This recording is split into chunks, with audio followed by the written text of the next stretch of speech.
24వ అధ్యాయంలోనే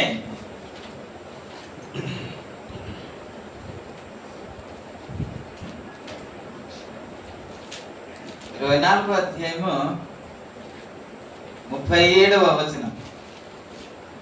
నోవాహు దినములు ఎలా ఉండునో మనిషి కుమారుని రాకడ అలాగే ఉండును. ఓకే, అందరు కలిసి చదువుదామా?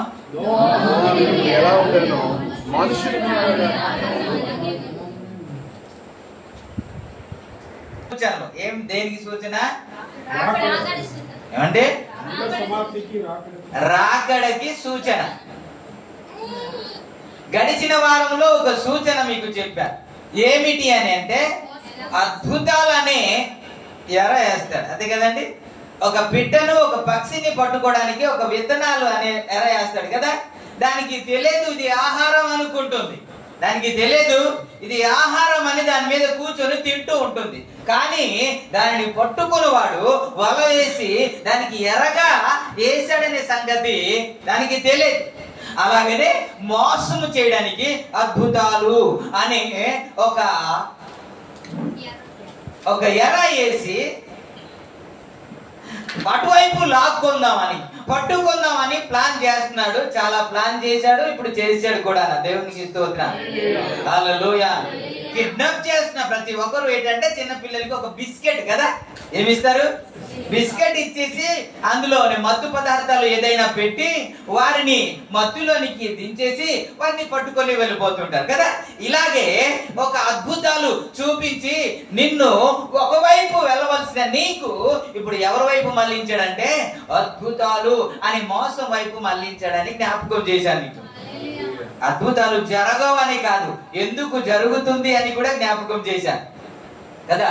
అది ఎక్కడ జరగాలనే జ్ఞాపకం చేశాను. ఎక్కడ జరగాలి? అది అన్యజనులలో జరగాలి. అయితే మనకు జరగదా అంటే జరుగుతుంది, అవసరాన్ని బట్టి దేవుడు కార్యము చేస్తాడని కూడా గుర్తు చేశాను. కాబట్టి ఎవరిని మోసం చేస్తాడంట? ఏర్పరచబడిన వారిని సహితము మోసము చేస్తారు. పిలువబడిన వారు ఎవరు? ఏర్పరచబడిన వారు ఎవరు అని కూడా జ్ఞాపకం చేశాను. పిలువబడిన వారు విశ్వాసులు అయితే ఏర్పరచబడిన వారు దైవ సేవకులు. అంటే ఇప్పుడు దైవ సేవకుల బోధ ఏమిటి అని అంటే, బోధించడం ఏంటి అని అంటే, రండి మీ కొరకు అద్భుతాలు జరుగుతాయి అనే కదా మాట్లాడుతున్నారు. కొంతమంది అంతే, కొంతమంది అటిపల్లి గురించి ప్రార్థన చేస్తారు, కొంతమంది అంటే ఇంకా రకరకాల గురించి ప్రార్థన చేస్తారు, కొంతమంది తైలాభిషేకము అంటారు. అది దీని కొరకే ఎగబడుతున్నవారు, దీని వెంట వెళుతున్నవారు చాలా మంది లేరంటారా? ఇక్కడ అది లేదు కాబట్టి ఎవరు లేరు. ఇక్కడ అది నిజంగా టచ్ అనండి, ఎవరినైనా తీసుకొని రండి, టచ్ నాకు టచ్ రాదు రండి అనండి. ఇది నిండిపోతే ప్రజలందరూ దేని వైపు? అద్భుతాలు, మేలు, మహత్కార్యాల వైపే మళ్ళించాడు కదా. అందుకే ఎవరును మోసం చేయకుండా చూసుకుంటాడు. మోసపోయామా లేదా? కాబట్టి ఈ రోజు కూడా ఒక సూచన, నీ రాకడకు యుగ సమాప్తికి సూచనలు ఏంటి అని అంటే ప్రభువారు మాట్లాడిన మాటే. నోవాహు దినములో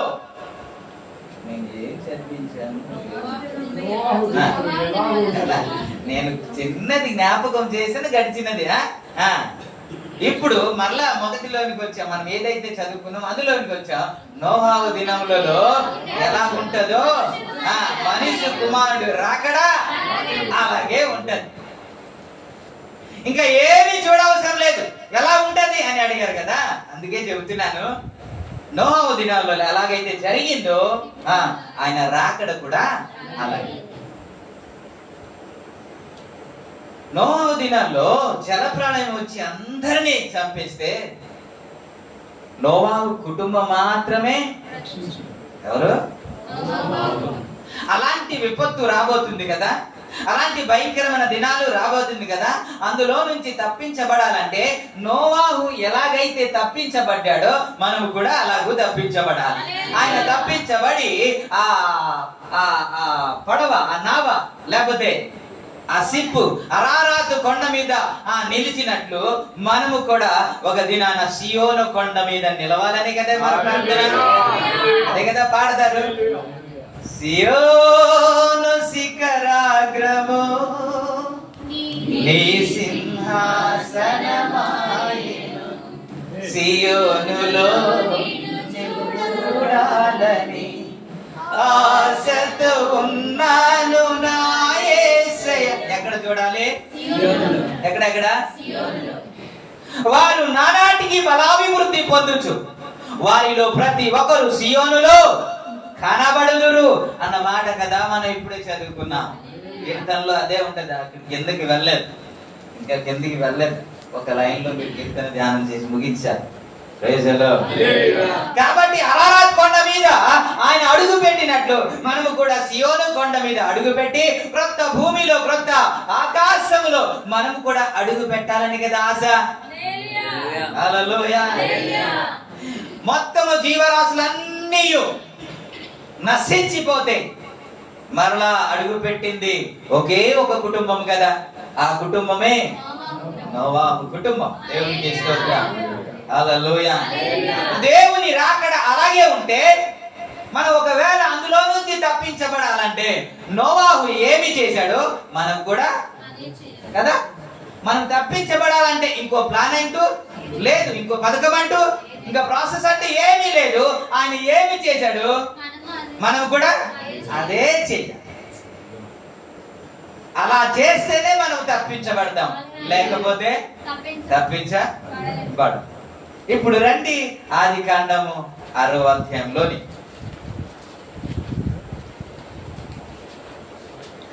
5వ వచనంలో మనం చదువుకుంటే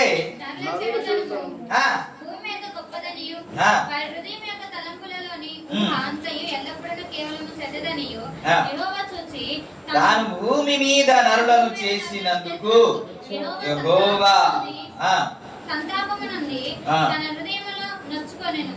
అప్పుడు యెహోవా నేను సృజించిన నరులతో కూడా జంతువులను, పురుగులను, ఎప్పుడైతే భూలోకము చెడిపోయిందో అప్పుడు దేవుడు భూమి మీద ఉన్న జీవరాశులందరినీ నాశనం చేసేలా తుడిచి వేసేయాలి అని అనుకున్నారని మనం చదువుకున్నాం. ఓకే, 5వ వచనం నుండి మనం చదువుకున్నాం కదా.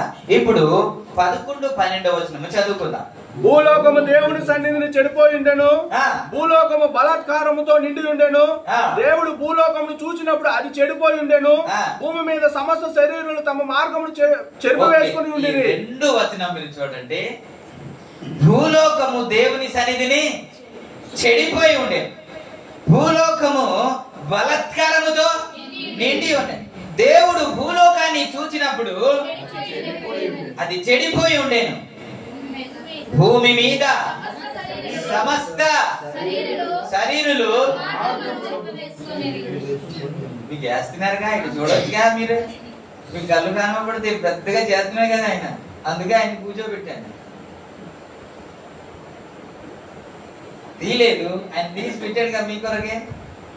అది చూసి చదవచ్చు. కనబడలేదా అమ్మా? ఈ లైట్ మీకు ఆపితే మీకు కనబడుతుందా? సరే ఈ లైట్ ఆపండి, వాళ్ళు కూడా చదువుతారు. ఇదే ఇప్పుడు కనబడుతుంది కదా. ఓకే, చదవడానికి ప్రయత్నం చేయండి. నాకు కనబడట్లేదు, సరే మీరు చదువుతారు కదా. ప్రభు నామానికి మహిమ కలుగునుగా. ఇప్పుడు 5, 11, 12లో మనం చదువుకున్నాము. అసలు దేవుడే భూలోకాన్ని చూచినప్పుడు అంట చెడుతనంతో నిండు సర్వ శరీరులు తన మార్గములు. అంటే ఒక్కడు కూడా మాట్లాడరేటండి, మాట్లాడింది సార్. ఒక్కడు కూడా మంచోడు కనబడట్లేదు. తమ మార్గాలన్నీ అందరూ చెరిపి వేసుకున్నాడు. అందుకే దేవుడు ఒక నిర్ణయం తీసుకున్నాడు. ఏంటంటే భూమి మీద ఉన్న ప్రతి ఒక్క జీవరాశులను తుడిచి వేసేయాలి, చంపేయాలని ప్లాన్ చేశాడు, ఆలోచించాడు. ఇలాంటి పరిస్థితిలో వ్రాయబడిన మాట ఏంటో తెలుసా? 8వ వచనంలో మనం చూసుకుంటే అయితే నోవాహు యెహోవా దృష్టి యందు కృప పొందువాడాయెను. యెహోవా దృష్టి యందు కృప పొందువాడు. అంటే మొత్తం అందరూ పాడైపోతే, మొత్తం అందరూ నశించిపోతే, మొత్తం అందరూ తమ మార్గమును చెరిపి వేసుకుంటే, ఒక్కడు కూడా పరిశుద్ధుడు, ఒక్కడు కూడా నీతిమంతుడు కనబడలేని పరిస్థితిలో అయితే అన్నాడు. 7వ అధ్యాయం 1వ వచనంలో ఈ తరము వారిలో నీవే నా ఎదుట నీతిమంతుడు చూచితిని. అంటే మొత్తం అందరూ పాడైపోతే, మొత్తం అందరూ చెరిపి వేసుకుంటే, మొత్తం అందరూ పాపంలో జీవిస్తుంటే, ఒక్కడు కూడా పరిశుద్ధుడు కనబడకపోతే, ఒక్కడు కూడా నీతిమంతుడు కనబడలేని పరిస్థితిలో అయితే అన్నాడు. అది నాకు నచ్చింది, అది నాకు చాలా ఆకర్షించింది. అయితే ఇతను మాత్రం అలాగా చేయడు కదా, అయితే ఇతడు మాత్రం పాపి కాదు, అయితే ఇతడు మాత్రం పాపంలో జీవించిన వాడు కాదండి. ఎలా రక్షించబడతాం? రాబోయే దినాల్లో ఎలా రక్షించబడతాం? ఎలా విడిపించబడతాం? తరచుగా నేను చెబుతూ ఉంటాను, ఆయన పేరు ఇప్పుడు చెప్పడానికి ప్రస్తావించను, కానీ ఒక ఆయన్ని లేదు మీరేం బాస్ చెయ్యరు, నేను పేరు చెప్పను, ఎక్కడ పేరు చెప్పాలి అక్కడ చెప్తాను. ఆయన అయ్యా తనకు భయంకరమైన పరిస్థితి వచ్చింది, కడుపు నొప్పి వచ్చింది, రాత్రంతా ఆయన బాధపడుతున్నా నన్ను ఫోన్ చేశాడు, అయ్యా కడుపు నొప్పి వస్తుంది అయ్యా, తర్వాత నేను తట్టుకోలేకపోతున్నాను, కడుపు ఉబ్బరంగా ఉంది అని అంటే నేను డాక్టర్ని అడిగేసి తనకి సిరప్ పంపించాను, మెడిసిన్ కూడా పంపించాను, తిన్నాడు, అయినా కూడా తగ్గలేదు. మరలా నాకు తెలుసు అయ్యా, నాకు తెలుసు ఏంటంటే కిడ్నీ ప్రాబ్లం అన్నాడు. దానికి దీనికి లింక్ రావట్లేదు కదా, సింక్ అవ్వట్లేదు కదా. కడుపు ఉబ్బరం అవ్వడం ఏంటి, కడుపు నొప్పి రావడం ఏంటి, కిడ్నీ పాడైపోవడం ఏంటి, కిడ్నీలో ప్రాబ్లం ఏంటి? ఒకవేళ కిడ్నీ ప్రాబ్లం అయితే ఆ సైడ్ పెయిన్స్ వస్తాయి కదా. ఆయన అదే అన్నాడు, సరే అని ఇచ్చాను, అది తగ్గిందంట. దేవునికి స్తోత్రం. తర్వాత వచ్చిన తర్వాత నేను మాట్లాడాను, అయ్యా పెద్దలు ఎందుకు అలాగన్నారంటే ఆరోగ్యమే, ఎందుకు అన్నారంటే ఆరోగ్యం మనం కాపాడుకోవాలి. చూశారు కదా ఎంత ఇబ్బంది పడ్డాడు, ఎంత బాధపడ్డారు, కాబట్టి మానేయండి అయ్యా. ఏమిటి ఏంటంటే మందు మానేయండి అయ్యా అని అంటే ఆయన అంటాడే తాగితేనే వస్తుందా? తాగకపోతే రాదా? తాగకపోతే కిడ్నీ పాడవదా? జ్వరం రాదా? అనారోగ్యం అవదా? ఎంతమంది లేరండి అన్నాడే. ఎవరినైనా అడిగితే, పాపం చేసిన వారిని అడిగితే ఎవరు పాపం చేయలేదు? అబద్ధం చెబుతున్న వారిని అడిగితే ఎవరు అబద్ధం చెప్పలేదు? సీరియల్ చూసిన వారిని అడిగితే ఎవరు సీరియల్ చూడట్లేదు? క్రైస్తవులు ఎంతమంది కదా అని అడుగుతారు కదా. వాళ్ళు చూస్తున్నారు కాబట్టి నువ్వు కూడా చూస్తే, వాళ్ళు చేస్తారు కాబట్టి నువ్వు కూడా చేస్తావా? వాళ్ళు చచ్చారా లేదా? అందులో ఒక వీడియో ఉంది, లాంగ్ అయిపోయింది, పాస్ అవ్వట్లేదు. నోహావు గురించి వీడియోలో గురించి వెళ్తే ఇందులో వీడియోలో ఉంది. ఎక్కడున్నావు?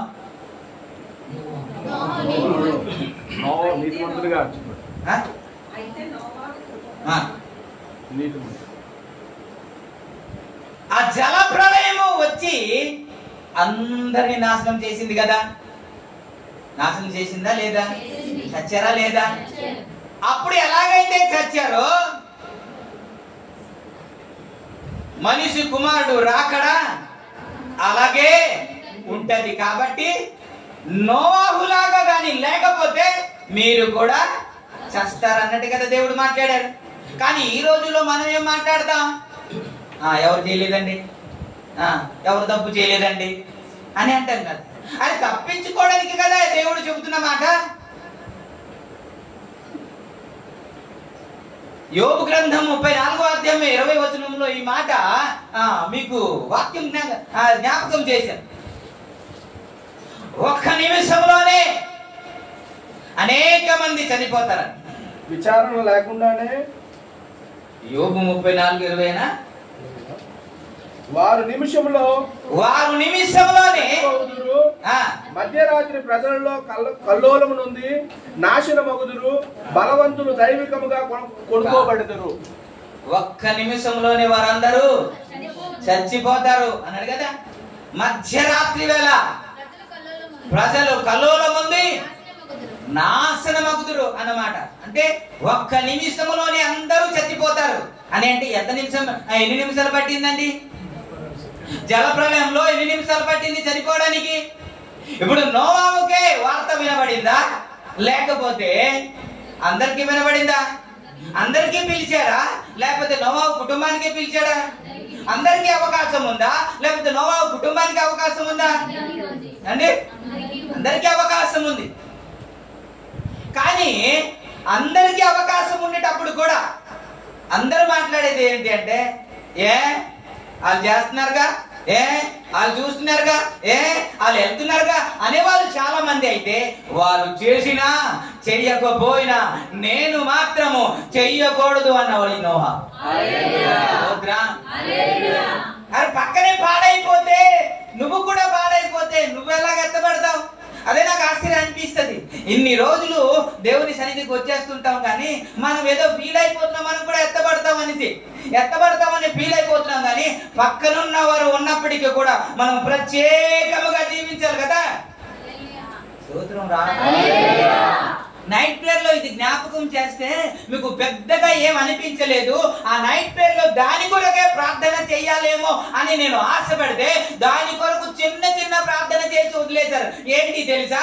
తన ప్రజలు అన్యులతో కలిసిపోయారండి. ఎవరితో కలవకూడదో, ఎవరితో జీవించకూడదో, ఎవరి దగ్గర నుంచి ప్రత్యేకముగా జీవించాలి. అలా జీవించకుండా అన్యులతో కలిసిపోతే ఒక వ్యక్తి ఉన్నాడంట, తన గెడ్డాన్ని పెరిగి వేసుకుంటున్నాడు, తన జుత్తును లాక్కుంటున్నాడు, తన వస్త్రాన్ని చింపుకుంటున్నాడంట. అలా ఏడ్చామండి. ఎందుకు ఏడ్చాడు? వీళ్ళు నరకానికి వెళ్ళిపోతారని. నోవాహు కాలంలో ఎలాగైతే ప్రత్యేకంగా జీవించలేని వారందరూ జల ప్రళయం ద్వారా అందరూ నాశనం అయిపోయారు కదా. ఆ నరకం నుండి తప్పించబడాలి అని అంటే మనం ప్రత్యేకంగా ఉండాలి కదా. దాని గురించి ఏడవాలి కదా.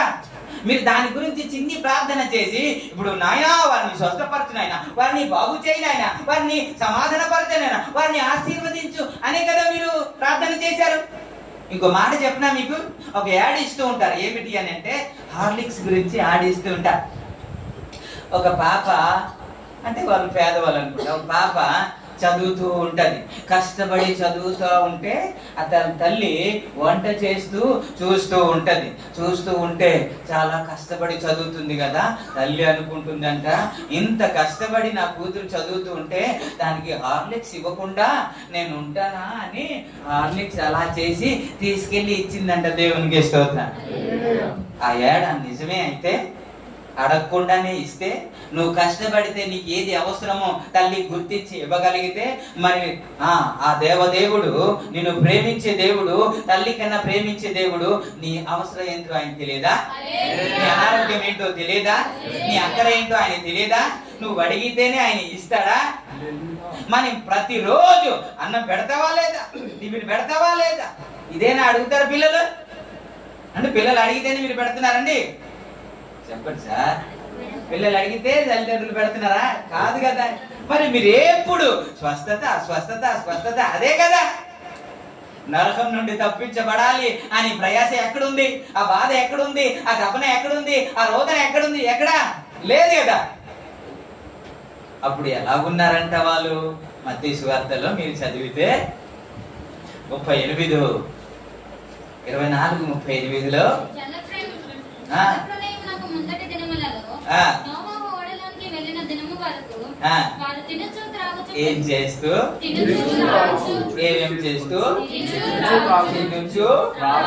త్రాగుచు ఒకడు అన్నాడంట, సుఖించు, నీ కొరకు చాలా సంవత్సరం వరకు అక్కడ దాచిపెట్టాను, స్టాక్ ఉంది, అక్కడ స్టాక్ ఉంది, కాబట్టి తినుము తాగుము సుఖించుము అంటే నువ్వు ఎన్ని రోజులు బ్రతకరవురా వచ్చే అని అన్నాడు.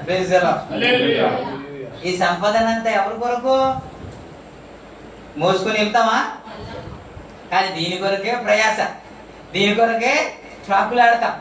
కానీ దేని కొరకు ప్రయాసపడ నాకు చాలా ఆశ్చర్యం అనిపిస్తుంది. అబ్రహాం గారిని ఆయన చరిత్ర చదివినప్పుడు ఆయన ఇంట్లోనే 3000 మంది పైగా భోజనం చేసేవారు. గొప్ప ధనవంతుడు. ఒక దినాన సారా చనిపోతే, అయ్యా నా భార్యను పాతి పెట్టడానికి శ్మశాన భూమిగా ఆ స్థలాన్ని నాకు ఇవ్వండి అని అంటే, అక్కడున్న ప్రజలు ఏమని మాట్లాడతారు తెలుసా? అయ్యా నువ్వు మా దృష్టికి మహారాజుగా కనబడ్డావు అని అంట. అలా జీవించాడంట, మహారాజుల వల్లే జీవించాడు. ఆ విధంగా జీవించి ఆ విధంగా ధనవంతుడైన వ్యక్తి బిల్డింగ్ కట్టుకోలేదు సార్. కట్టుకున్నాడా? బిల్డింగ్ కట్టుకోలేదు. ఇక్కడ ఒక మంచి బిల్డింగ్ కట్టుకోవాలి అని అంటే కట్టుకోగలగా లేదా? ఇప్పుడు ముఖేష్ అంబానీ ఏంటంటే దానికంటే బాబు లాంటి బిల్డింగ్ కట్టుకోవాలి. కానీ కట్టుకోలేదంట.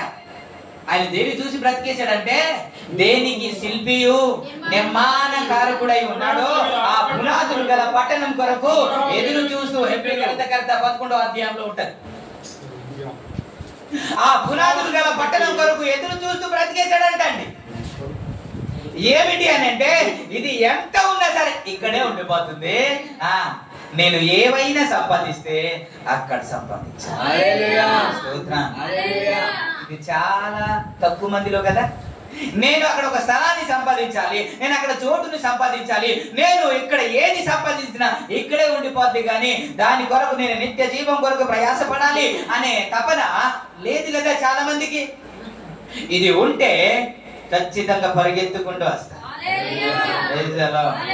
భయంకర దినాలు రాబోతున్నాయి కాబట్టి మన యోబు గ్రంథంలో వ్రాయబడినట్లు ఒక్క నిమిషంలోనే అనేక మంది చనిపోతారు అంటే దాని అర్థం ఏంటో తెలుసా?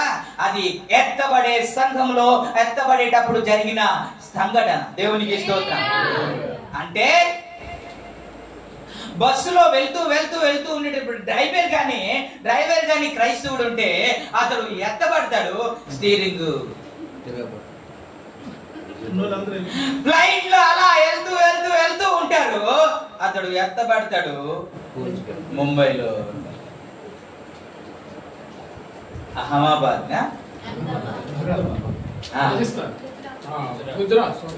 ఏమైంది? 30 seconds లో చాలా మంది చనిపోయారండి. ఇప్పుడు చెబుతున్నారు 241 మంది మాత్రమే అంటున్నారు. అక్కడ ఇంకా మెడికల్ స్టూడెంట్స్ చనిపోయారు. పక్కన ఒక అపార్ట్మెంట్స్ ఉంది, అది కూడా కాలిపోయింది. అక్కడ ఎంత మంది చచ్చిపోయారు ఎవరు? అక్కడ మరి చూస్తే బూడిదే అయిపోయింది. ఒకసారి చూస్తారా ఆ వీడియో చూస్తారా? ఒకసారి ప్లే చేయండి. అక్కడ బుర్ర కనిపిస్తుంది చూడండి. బుర్ర ఎగిరిపోయి వచ్చింది. చూపిస్తారు చూడండి. చూడండి ఒక లేడీ. ఓకే నెక్స్ట్ ఓకే ఇంకోటి. ఓకే చనిపోయారు. ఎప్పుడు ఎలా ఏంటి జరుగుతుంది ఎవరికి తెలియదు. ఈ రోజు ప్రార్థన చేస్తూ బాలరాజు ప్రార్థన చేస్తూ ఏమన్నాడంటే, అయ్యా ప్రజల్ని కాపాడుకునే సైనికులు 2 యాక్సిడెంట్ లో చనిపోయారయ్యా, నేవీ పోలీసులు చనిపోయారయ్యా, వారి కుటుంబాన్ని ఆదరించండి అని ప్రార్థన చేశాడు. అంటే వారు చచ్చిపోతాం అనుకోలేదు, వెళ్ళారు. కానీ వీరు కూడా చచ్చిపోతాం అనుకున్నారండి. ఒక కుటుంబం, ఫ్యామిలీ అండి, 3 పిల్లలు, భార్య భర్తలు సెల్ఫీ తీసుకుంటూ ఉన్నారు. అనుకోలేదు, కొన్ని సెకండ్లోనే మొత్తం బూడిదైపోయింది. మొత్తం ఇలాగా భయంకరంగా ఒక దినం రాబోతుంది. జల ప్రళయంలో ఎలా జరిగింది అంటే ఒకే ఒక సెకండ్, కొన్ని సెకండ్లోనే అంతమంది మునిగిపోయారు కదండి. ఎవ్వరు బ్రతకలేదు, ఒక్క ప్రాణి కూడా, ఒక్క డెక్క కూడా విడవబడకుండా అందరూ చనిపోయారు కదా. ఆ దేవుని రాకడ, యేసు క్రీస్తు రాకడ ఎలా ఉంటదంటే ఆ జల ప్రళయంలో ఎలా ఉండేదో ఆయన రాకడ కూడా అలాగే ఉంటది. కాబట్టి నోవాహు ఎలాగైతే కాపాడబడ్డాడో మీరు కూడా అలాగే కాపాడబడాలంటే ఎలా చేయాలి? ఇంతమంది చెడిపోయి ఉన్నప్పటికీ కూడా అయితే నోవాహు కృప పొందినవా, అయితే నీవే ఈ తరము వారికి ఇది నీతి మంతుడుగా అగపడ్డావు. దేవునికి స్తోత్రం. హల్లెలూయా, హల్లెలూయా. పక్కనుడు ఎలా బ్రతికితే ఏంటండి? వాడు తాగితే ఏంటి, తాగకపోతే ఏంటి, వాడు సినిమా చూస్తే ఏంటి, సినిమా చూడకపోతే ఏంటి, సీరియల్ చూస్తే ఏంటి, చూడకపోతే ఏంటి, మనము అందులో నుంచి తప్పించబడాలి అని అంటే ప్రత్యేకముగా మనం అనేకులకు ప్రత్యేకముగా ఉండాలి కదా. నోవాహు ఎందుకు రక్షించబడ్డాడు అని అంటే చెప్పండి. అందరూ చెడిపోయి ఉంటే ఈ రోజుల్లో ఏంటంటే అయ్యా రండి, అయ్యా ప్రార్థనకు రండి, అయ్యా నైట్ ప్రేయర్ కి రండి, అయ్యా ప్రేయర్ సెల్ కి రండి అన్నా ఎవరు రారండి. కొంతమందికి 2-3 సార్లు ఏం చేయాలి? చెప్పండి. ఇతను ఫోన్ చేయాలి, ఇంకొకరు ఫోన్ చేయాలి, ఇంకొకరు అలాగే అలాగే అలాగే ఫోన్ చేస్తే నాకు ఇలా కానీ చేస్తా ఉంటే నిజంగా మనం పరలోక రాజ్యానికి వెళ్ళిపోతా ఉంటారా? అంటే అంత ఈజీనండి. ఇప్పుడు చాలా మంది అంటారు మాకు పడిపోయిందండి, మాకు పడిపోయిందండి, మాకు పడిపోయిందండి అంటున్నారు. మాకైతే పర్లేదండి. అయితే దాన్ని కూడా ఆ 13,000కి కూడా మళ్ళీ ఏదో అప్డేట్ చేయాలంట. నీ ఇన్కమ్ ఏంటి, నీ సర్టిఫికేట్ ఏంటి, అన్ని ఇస్తేనే కానీ అవదంట. ఇంకోటి ఏంటంటే ఏసీ ఉండకూడదంట. ఏంటి ఏసీ ఉంటే కట్టు, 300 యూనిట్ దాటితే కట్టు. మరి 13,000కి కట్టు అంటే మరి ఆ బంగారు వీధే బంగారు వీధంట. మరి ఎన్ని టెస్ట్లో పాస్ అవ్వాలి ఏమండి? ఎంత ఈజీగా అనుకుంటున్నాం. చర్చికి ఎప్పుడు లేటే దేవునికి స్తోత్రం. అవునా కదా? నేను ఎవరిని ఉద్దేశించి కాదు, మీరందరూ పౌరుషం తెచ్చుకొని పరలోక పౌరుష అంటే పౌరులుగా మారిపోవాలని నా ఉద్దేశం. అంతే, ఎంచపరచడానికి కాదు. ఎలాగైనా సరే మీరు పరలోకం వచ్చేయాలి దేవునికి. హల్లెలూయా. అది తిట్టుకున్నా పర్వాలేదు కానీ మీరు మాత్రం నరకం నుంచి తప్పించబడాలన్నా. హల్లెలూయా.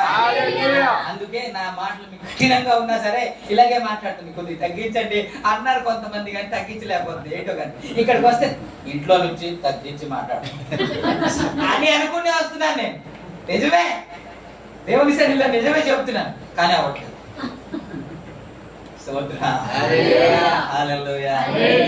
ఇప్పుడు అందరూ పాడైపోతే ఎవరైనా జీవించడానికి అవకాశం ఉందా? మన పిల్లల గురించి ఏమని మాట్లాడతాం? ఆడవల్ల ఆడ పాడైపోయాడండి, ఆడవల్ల మా బాబు, ఆమె వల్ల నా కూతురు. మరి నోవాహు పాడైపోవాలి కదా ఏమండి? పాపం చెయ్యాలి కదా. కానీ నోవాహు పాపము చేయలేదంట, ప్రత్యేకముగా జీవించాడంట. వారు ఎలాగున్నా సరే నేను మాత్రం నీతిమంతుడుగా, నేను మాత్రం యథార్థంగా, నేను మాత్రం దేవునికి అనుకూలంగా. వాడు చేశాడు, నువ్వు చేసావు. వాడు చేస్తాడు, మనం కూడా చావడానికా దేవుణ్ణి అంగీకరించింది? ఈ పరిచర్య, ఈ భక్తి, ఈ ప్రయాస మనం చావడానికా? కాదు కదా.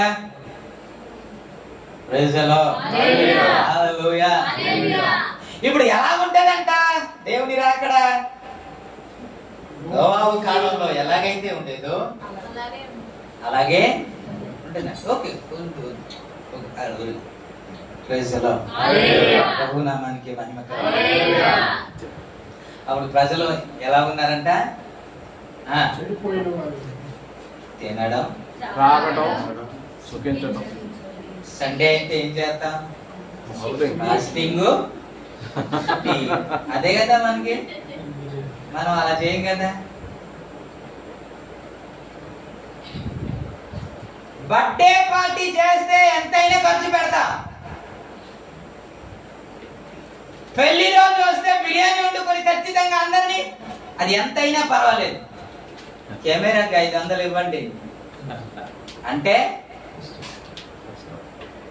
కష్టం సార్, మాకు లేవు. దేని కొరకు ప్రయాసపడతాను? నేను అంటాను, బర్త్డే పార్టీ చేసావు, బిర్యానీ వండావు, అనేక మందిని పిలిచావు, వాళ్ళు తిన్నారు, ఏమైనా ఆశీర్వాదం వస్తుందా? వస్తుందండి? వస్తుందా? కానీ పరిచర్యకు ఒక 500 ఇస్తే చెప్పండి సార్, అక్కడ అకౌంట్ లో ఉండదు కదా నీది. అందుకే ఇక్కడ మీ కొరకు ధనం సంపాదించొద్దు, ఇక్కడ దొంగలు ఉన్నారు, పడుతుంది అక్కడ మీ కొరకు అని అంటే. ఇంకో సందర్భంలో మాట్లాడుతూ వీధులకు కనికరించేవాడు ఏంటట? అప్పు అంటే నేను బడ్డీ తీసుకున్నాను, ఈ ప్రార్థన చేస్తే నేను తీసుకున్నాను. ఎంత అంటే 35,000 వడ్డీ. ఎంత? మరి అప్పు అంటే అదే కదా. అంటే యేసయ్య అంట వానికి వడ్డీతో సహా ఇస్తాను. ఏం చేస్తే? వేదలను కనికరిస్తే, పరిచర్యకు గుబ్బలు. మీరు 500 విత్తి 1,00,000 రూపాయలు రావాలంటే అవుతుందా? వస్తుందండి? చెప్పండి సార్. రాదు కదా. ఒకడు కేజీ వరి ఏదంట ధాన్యం విత్తేసి కొన్ని బస్తాలు వచ్చేయాలంటే అవుతుందా? ఎంత విత్తితే అంటాం కదా, పిండి కొద్ది. కొంతమంది ధారాళంగా ఇస్తున్నారు, ఖచ్చితంగా వాళ్ళని దీవిస్తారు. వారికి ఉందా అంటే లేదు, వారికి ఉందా అంటే లేదు. లేనప్పుడు కూడా ప్రభు పరిచయంలో ఇవ్వడానికి ఇష్టపడుతున్నారు. కొంతమంది ఏంటంటే తినడానికి, తాగడానికి, సంతోషించడానికి ఇష్టపడుతున్నారు. ఆ కాలంలో కూడా అలాగే వారు ఉన్నారంట. వారైతే వెళ్ళలేదంట. దేవునికి ఇష్టం. ఎవరు వెళ్ళారు? తిండి పక్కన పెట్టేసి ఇక్కడ దేని కొరకు ప్రయాసపడుతున్నారంటే ఒక దినాన ఒక భయంకరమైన పరిస్థితి రాబోతుంది కాబట్టి మనం తప్పించబడ్డానికి మనకు ఒక ఓడను తయారు చేసుకోవాలని ప్రయాసపడుతున్నాడు. వీళ్ళందరూ ఏం చేస్తున్నారంటే ఆ వీడియోలో ఉంటది, ప్రజలందరూ వచ్చి హేళన చేస్తున్నారు. ప్రజలందరూ వచ్చి మీకు కూడా చేసి ఉండవచ్చు. ఏంటి పద్దాక బైబిల్ పట్టుకొని ఉదయం వెళ్ళావుగా, మరి మధ్యాహ్నం ఏంటి, మళ్ళా సాయంత్రం ఏంటి, మళ్ళీ మంగళవారం ఏంటి, మళ్ళీ లక్షవారం ఏంటి, మళ్ళా శుక్రవారం ఏంటి, ఇంకా ఇదే నా పని, మీకు ఇంకే పనే లేదా అని అన్నేవారు చాలా మంది ఉంటారు. ఒకవేళ అన్నా పర్లేదు, వారి కిందనే ఉంటారు, నువ్వు ఓడలో ఉంటావు. ఓడలో ఉండాలంటే ఈ వేలో ఉండాలి, మనము ఓడ కింద ఉండాలంటే ఆ వేలో ఉండాలి కదా. ఈత వస్తే పర్లేదు, దేవుడికి ఇస్తుంది. కేకలు వేశారంట, అయ్యా నో మా కొరకు తప్పివా అని అన్నారంట. అందుకే ఈ కనికరం గలవాడు కదండి, టక్కమని తీసేస్తాడని దేవుడే మూసాడంట. ప్రభు నామానికి కాబట్టి ఆ దినంలాగే ఉంటది, కాబట్టి ఆ దినంలాగా భయంకరంగా ఉంటది. కాబట్టి మీరు తప్పించబడాలి అని ఏంటంటే ఒక్క క్షణంలో మనుషులందరూ చనిపోతారు. అలాంటి దినము రాబోతుంది. ఆ దినము రాక ముందే ఇప్పుడు ఇంకో మాట చెప్పనా, ఈ ఫ్లైట్ లో ఎంత మంది ఉన్నారో తెలియదు కానీ అంతమంది చనిపోతే ఒకే ఒకడు బతికాడంటండి. ఆ నడుచుకుని వచ్చేస్తున్నాడు. అందరూ బూడిద అయిపోయారు. ఇంకా ఉన్నాయి కానీ అందరూ బూడిద అయిపోయారండి, నల్లగా మారిపోయారు. ఇలాంటి పరిస్థితిలో ఒకడు సేఫ్గా బయటకు వచ్చి నడుచుకుంటూ వచ్చేసాడు. దేవునికి స్తోత్రం. ఇది ఎందుకు జరిగిందో నాకైతే తెలియదు కానీ నేను అనుకుంటాను, ఎవరైతే నోవాహులాగా జీవిస్తారో అందరూ మునిగిపోతే ఆ ఒక్కడు బయటకు వచ్చినట్టు మీరందరూ ఎత్తబడతారు. ఎలా ఎత్తబడతారు? ఎలా మనం తప్పించుకుంటామంటే ఇగో ఇలాగే అందరూ చచ్చిపోతే ఆ ఒక్కడు ఎలాగైతే బయటికి వచ్చాడో, ఎలాగైతే బ్రతికాడో, అలాగే మనం కూడా అందరూ చనిపోతే మనం అందరూ ఎత్తబడతాం. ఇప్పుడు నోవాహులాగా ప్రత్యేకముగా మా వదిన చేస్తుంది కాబట్టి నేను కూడా చేస్తాను, మా అత్త చేస్తుంది కాబట్టి నేను కూడా చేస్తాను, మా అమ్మ చేస్తుంది కాబట్టి నేను కూడా, మా తమ్ముడు చేస్తున్నాడు కాబట్టి నేను కూడా. ఎవరు చేసినా ఎవరు చేయకపోయినా మనమంటూ ప్రత్యేకముగా దేవునికి ఇష్టం. ప్రత్యేకత నీలో కనబడుతుంది అని నీకు అనిపించేటప్పుడే ఆ ధైర్యం నీకుండా. కుటుంబంలో ప్రత్యేకత ఏమైనా ఉందా? లేదు అని చెప్పాలి. నోవాహు అయితే అన్నమాట. ఎంతమంది చెడిపోతే, ఎంతమంది తన మార్గంలో చెడిపేస్తే, అయితే నోవాహు మాత్రము దేవుని యందు కృప, లేకపోతే దేవుని దృష్టికి కృప పొందినవాడు. స్తోత్రం. హల్లెలూయా. 9వ వచనంలో అక్కడ ఏమని ఉంటదంటే, ఆదికాండం 6వ అధ్యాయం 9వ వచనంలో నోవాహు దేవునితో కూడా నడిచిన వ్యక్తి. నోవాహు వంశవళి ఇదే. నోవాహు నీతిపరుడు, తన తరములలో నిందారహితుడై ఉండునని నోవాహు దేవునితో కూడా నడిచినవాడు. నోవాహు దేవునితో కూడా నడిచినవాడంట. అంటే ఎవ్వలే నీ గురించి ఏం చెప్పాలి, నా గురించి ఏం చెప్పాలి అని అంటే, ఈ చర్చిలో అందరూ పాడైపోయారు కానీ ఒక్క గాయత్రి మాత్రమే అని చెప్పగలిగితే ఎంత బాగుంటది కదా. ఒక కొండమ్మ మాత్రమే అని చెప్పగలిగితే ఎంత బాగుంటది కదా.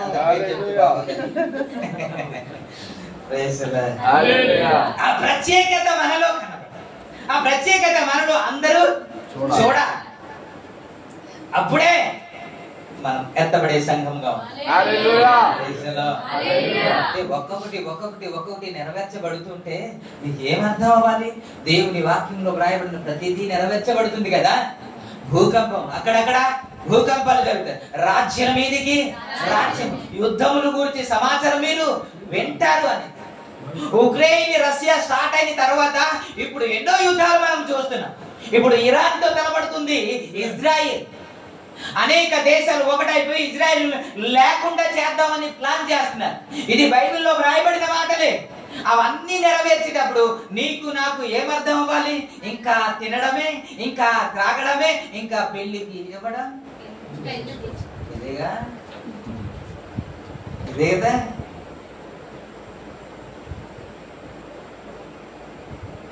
ఇప్పుడు వరకు ఎవరిలో భయం లేదు సార్, ఎవరిలో భయము లేదు. అది అయిన తర్వాత నేను వీడియో చూస్తూ ఉంటే అనేక ఫ్లైట్ లో జరిగిన యాక్సిడెంట్ గురించి వాళ్ళు సెల్ఫీ తీసుకుని, ఒక ఆమె సెల్ఫీ తీసుకుంటుంది, ఆ పిల్లోడేమో పక్కనే కూర్చొని ఆ హిందీలో మాట్లాడుతూ మమ్మీ మమ్మీ మమ్మీ అని వారు అంటే అలా బిగించుకుంటూ, ఎవరి ముఖంలో చిరునవ్వు లేదు. ఇప్పుడు ఏం జరగబోతుందో తెలియదు, మనం చచ్చిపోతామో బ్రతుకుతామో అనేది తెలియదు. అలాంటి భయంకరమైన పరిస్థితిలో సీట్ పట్టుకొని అలా కేకలేస్తూ పిల్లడు అరుస్తా ఉంటే, అయ్యా పర్లేదు నాయన ధైర్యంగా ఉండు, ఏమవుదు అని చెబుతుంటే ఆ భయం వారిలో చూస్తూ ఉంటే, ఆ భయం మనకు రావాలంటే ఇలాంటి పరిస్థితి జరిగితేనే గానీ మనకు భయం రాదా? అంతకు ముందే కదా మనం జాగ్రత్త పడిపోవాలి. ఏ అలారం లేనప్పుడు మనం భయంకరమైన పరిస్థితిలో గుండా వెళ్తున్నాం. ఇప్పుడు మన చేతుల నుంచి ఈ ఫ్లైట్ ఇంకా లేదు, ఇంకా ఏం జరుగుతుందో మనకి తెలియదు అని ఒక అలారం మోగిన తర్వాత మనం ఎలక్ట్రైతే సుఖమే ఉంది. అక్కడి నుంచి దూకడానికి కూడా అవకాశము లేదు, అక్కడి నుంచి బయటపడడానికి అవకాశము లేదు. దేవాదేవాన్ని చచ్చిపోవడం తప్ప ఇంకొకటి లేదు కదా. అంతవరకు రాకుండా ఇంకా అలారం మ్రోగకుండానే మనము సెటరేట్ అయిపోతే బాగుంటది. అదే దేవుడు ప్రతిరోజు మాట్లాడుతున్న మాట. మీరు రాకడకు కొన్ని సూచనలు ఇస్తున్నాను. మనం తప్పించబడాలంటే పక్కన ఉన్నవారు ఎవరు ఎలా జీవిస్తున్నారు పక్కన పెట్టేయండి, మనం ఎలా జీవిస్తున్నాం అదే కావాలి. వాడు తాగుతున్నాడు, వాడు తిరుగుతున్నాడు, వాడు పాపం చేస్తున్నాడు, వ్యభిచారం చేస్తున్నాడు, వాడు అబద్ధం ఆడుతున్నాడు, వాడు దొంగతనం చేస్తున్నాడు, అది పక్కన పెట్టండి. వాడు కానీ చేస్తే వాడు పోతాడు. మనం బ్రతకాలంటే, మనం తప్పించబడాలంటే మనం నీతిగా యథార్థంగా వాక్యం చెబితే మీకు నచ్చదు, వచ్చే వారం కూడా దేవునికి స్తోత్రం.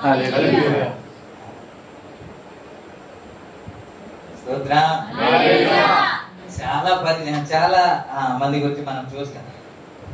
వినాన 70,000 మంది బబులోను దేశానికి చెరగా వెళ్ళిపోయారు. అమ్మా మీరు పైన కూర్చోవచ్చు, ఇబ్బంది పడుతున్నారు. 70,000 మంది వెళ్ళారంట. వెళ్ళిన తర్వాత ఆ రాజు ఏం చేశాడంటే ఒక పెద్ద విగ్రహాన్ని తయారు చేశాడంట. 60 మూరలు పొడవును, 6 మూరలు ఎడల్పు గల ఒక పెద్ద విగ్రహాన్ని, బంగారు విగ్రహాన్ని తయారు చేసి ఏం చెప్పాడంటే, రైట్ మ్యూజిక్ వినబడినప్పుడు ప్రతి ఒక్కరు దాన్ని సాగిలపడాలి, నమస్కారము చెయ్యాలి, పూజించాలి అని చెప్పినప్పుడు అందరూ వెళ్ళారంట. అందరూ నమస్కారము చేస్తున్నారంట, అందరూ సాగిల పడుతున్నారంట. కానీ 3 మాత్రము వారి సాగిల పడలేదు అన్నమాట కదా మనం చూస్తాం. మరి 70,000 మంది వెళ్తే వీళ్ళందరూ ఏం చేస్తున్నారంటే, అందరూ ఏం చేస్తున్నారు, వీళ్ళు కూడా అదే చేస్తారు. మనం ఎప్పుడు తప్పించబడతాం, ఎప్పుడు మన ద్వారా దేవుడు అద్భుతాలు చేస్తాడు, ఎప్పుడు మనల్ని ఆశీర్వదిస్తాడు అని అంటే అందరితో కలిస్తే కాదు, అందరిలో కలవకుండా ప్రత్యేకంగా. నా దేవుడు కూడా అంతే కదా. మందిని అడుగుతున్నారు, వేరే ప్రియుని కన్నా నీ ప్రియుని విశేషము ఏమి? నువ్వు ఇంతగా చెబుతున్నావు కదా, నా ప్రియుడు గొప్ప, నా ప్రియుడు గొప్ప, నా ప్రియుడు గొప్ప అని చెబుతున్నావు కదా, వేరే ప్రియుని కన్నా నీ ప్రియుడి విశేషం ఏంటి అని అడిగితే ఆమె చెబుతున్న మాట, నా ప్రియుడు ధవలవర్ణుడు. హల్లెలూయా. నా ప్రియుడు రత్నవర్ణుడు. 10,000 మందిలో పోల్చదగిన వాడు దేవునికి స్తోత్రం. అంటే 10,000 మందిలో ఉన్నప్పటికీ కూడా ఇట్టే పోల్చవచ్చు, ఇతడే నా ప్రియుడు అని. అలా ప్రత్యేకంగా ఉన్నవాడే నా యేసయ్య. అందుకే మీరు కూడా ప్రత్యేకంగా వారి మధ్య నుండి బయలు వెడలి మీరు ప్రత్యేకముగా జీవించండి అని మాట్లాడిన దేవుడు నా దేవుడు.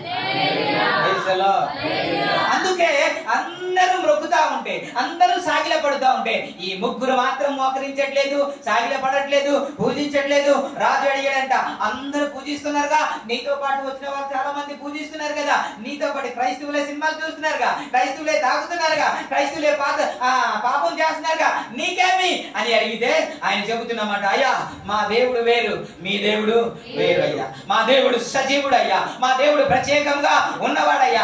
నీకులాగా మేము సాగిల పడితే నీకు నాకు పెద్ద వ్యత్యాసం ఏమీ లేదయ్యా. మేము ప్రత్యేకంగా ఉన్నవారము కాబట్టి నీకులాగా మేము చేయకూడదు, నీకులాగా మేము మాట్లాడకూడదు, నీకులాగా మేము ప్రవర్తించకూడదు. మేము ప్రత్యేకంగా ఉండాలి. నా దేవుడు ప్రత్యేకంగా ఉన్నవాడు. ఎవరి జీవితంలో దేవుడు అద్భుతాలు చేశాడంటే షద్రక్ మేషక్ అబేద్నెగో వారి ద్వారా కదా దేవుడు అద్భుతాలు చేశాడు. హల్లెలూయా. ప్రత్యేకత లేకుండా దేవుడు కార్యము చేయడు. ప్రత్యేకత లేకుండా మనం ఎత్తబడలేము, ప్రత్యేకత లేకుండా మనము తప్పించబడలేము. ప్రభునామానికి మహిమ కలుగును గాక. ఈ చరిత్ర అంతా మన ముందు పెట్టినప్పటికీ కూడా, బైబిల్ చదువుతున్నప్పటికీ కూడా, అయినా ఇక్కడ వరకే మనం, ఇక్కడ వరకే వీడియో చూపించి క్లిప్పింగ్ చూపిస్తేనే కొద్దిగా భయం వేస్తుంది కదా. నేను ఇప్పుడే ఎందుకు ఇలాంటివి చెప్పేస్తున్నామంటే రాబోయే దినాల్లో నాకు ఛాన్స్ ఉండదేమో అని. మీరు అమ్మో నాకు భయం వేసింది అనగానే నాకు లోపల వేసేస్తారు. ఆ భయం ఇప్పుడే కొద్దిగా పుడితే అప్పుడు ఆ ఛాన్స్ ఉండదని. మీరు భయపెట్టాలని నా ఉద్దేశం కాదు, మీరు మారాలని, దేవునికి ఇష్టలుగా మారిపోవాలని. ఎవరు తింటున్నారో ఎవరు త్రాగుతున్నారో పక్కన పెట్టేయండి. మనమైతే దేవుని కోసమే బ్రతుకుతాం. మనమైతే ఆయన కొరకే, ఆయన పరిచర్య కొరకే, మన నీతి కొరకే బ్రతుకుతాం, ఆయన రాజ్యము కొరకే బ్రతుకుతాం. అబద్ధంగా బ్రతికితే నోవాహు ఎలాగైతే తప్పించబడ్డారో మనం కూడా తప్పించబడ్డాం.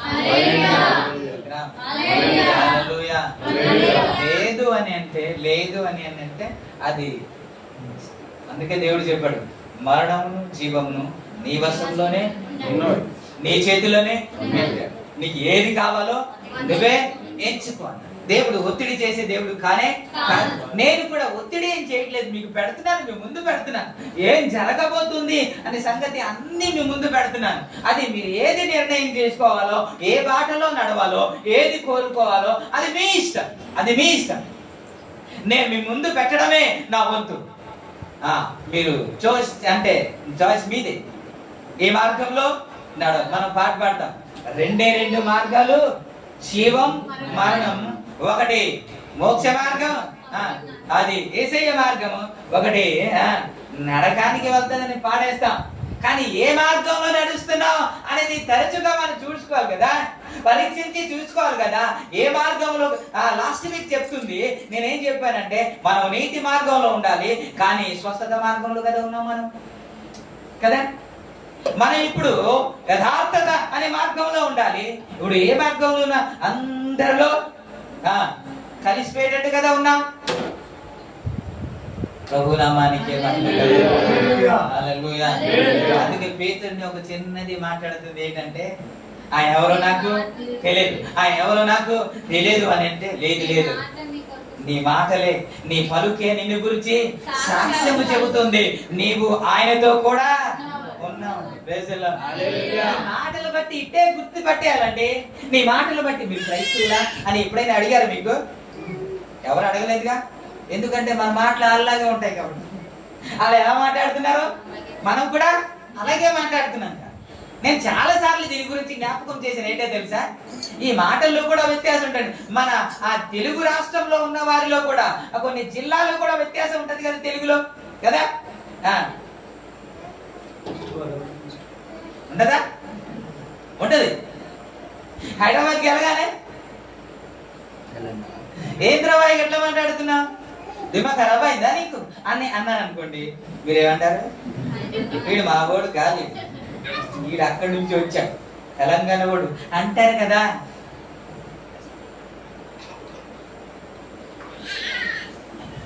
మా తమ్ముడు చనిపోయారు, వాళ్ళ పిల్లలు ఆ తాతలు ఊరేళ్ళారు. వచ్చిన తర్వాత కాదు కదా, ఈడు అక్కడి నుంచి రెడ్ బస్ లాగా ఉందేంటి అని అంటారు కదా. మరి మాటల్లో మీకు వ్యత్యాసం తెలుస్తూ ఉంటే మన మాటల్లో క్రైస్తవత్వం వ్యత్యాసం ఎందుకు రాకూడదు అంటున్నాను నేను. స్తోత్రం. ఎవరైనా చూసి మీరు క్రైస్తవులాగా ఉన్నారే, మీ మాటలు అంత సాఫ్ట్గా ఉంది, అంత నెమ్మదిగా ఉంది, మీరు క్రీస్తుని పోలి నడుచుకున్నట్టు నాకు అనిపిస్తుంది అని ఎప్పుడైనా అడిగితే అప్పుడు సరైన మాటలో మనం ఉన్నట్టే దేవునికి స్తోత్రం. అలాగా ప్రత్యేకంగా జీవించిన వాడు ఎవడంటే నోవాహు అండి. అలా ప్రత్యేకంగా జీవించిన వాడు ఎవరంటే షద్రక్ మేషక్. అలా ప్రత్యేకంగా జీవించిన వారు ఎవరంటే యోసేపు అండి. అలా ప్రత్యేకంగా జీవించిన వారు ఎవరు అంటే మోసే అండి. మనం అన్యుల దేశంలో ఉండేటప్పుడు కూడా, వారిలో ఉండేటప్పుడు కూడా, చెడు పనులు చేసే వారి మధ్య నివసించినప్పటికీ కూడా ఒక తామర ఆకు ఎలాగైతే నీటిలో ఉంటది, కంపులో ఉంటది, ఆ నీళ్లు కూడా అంటకుండా బ్రతుకుతుంది. అలాగే వారి జీవితము అలాగే పాపమును అంటకుండా బ్రతికగలిగారు. పడవ నీటిలోనే ప్రయాణము చేయాలి, కానీ నీళ్లు మాత్రం పడవలోనికి రాకూడదు. మనము లోకంలోనే ఉండాలి, కానీ లోకము మనలోనికి రాకూడదు, పాపము మనలోనికి రాకూడదు. అలా ప్రత్యేకముగా జీవించగలిగితే తప్పించబడిన వారిలో మీరే, నేనే, మనమందరమే ఉంటాం. ఆ విధంగా ప్రభు సహాయం చేయునుగా, ఆ విధంగా ప్రభు నడిపించునుగా, మీ అందరికి కృప చూపించునుగా. నోవాహు పొందిన ఆశీర్వాదం మన అందరికి దేవుడు దయచేయునుగా. మాటలు దేవుడు ఆశీర్వదించునుగా. కళ్ళు మూసుకుందాం.